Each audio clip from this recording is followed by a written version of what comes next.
Tunito nila. Yung bata.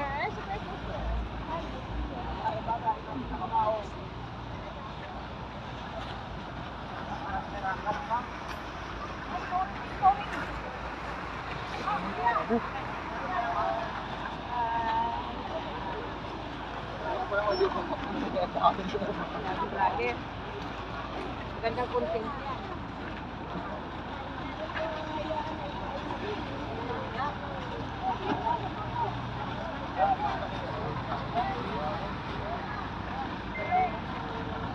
Si Kano, tumutulong.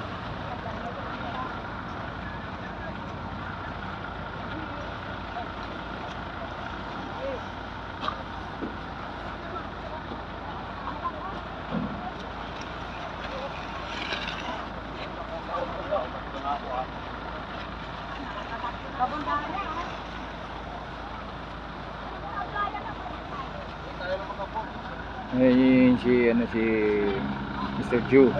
Ito yung nanawagan dito sa pagmintina sa Dolomite Beach, yung Manila. Yung ano niya, page niya ay Manila B Beach.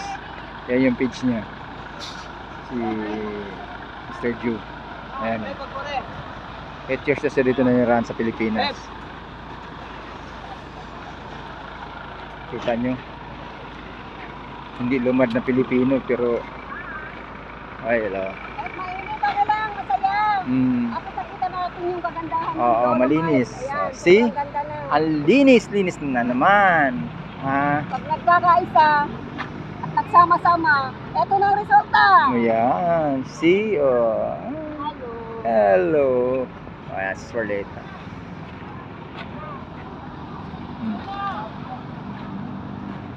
Wala yung ano ko. Sabi, nahulog. Ako naman yung ano ko sa tabi. Yung nakay ko dito, nahulog. Naulog din.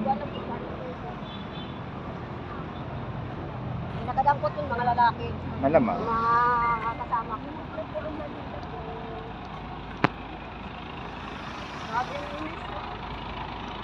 Ang linis na, ha? Malinis na naman.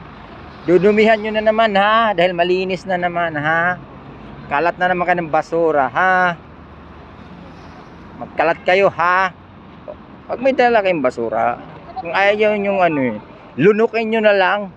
Kasi itapon nyo dito sa dagat. Dinudumihan nyo yung dagat eh. Para sa atin naman ito eh, para sa mga anak natin, pasyalan nila. Na makita man lang nila malinis yung dagat na ito. Eh kung saan pa tayo nagpupuntang lupalop, nakakamahal-mahal ang mga ano, pamasay at budget doon bago makapunta doon sa dadayo ng ibang lugar.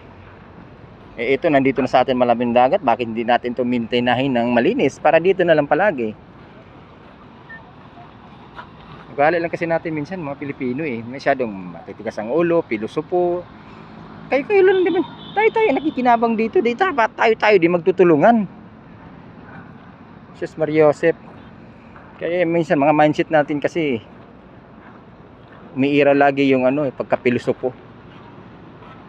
Gagamit ka rin nito, pupunta ka rin dito, tapos dudumihan mo, dapat magkusa ka, basura mo, dalhin mo, tapon mo sa maayos, hindi pakalat-kalat.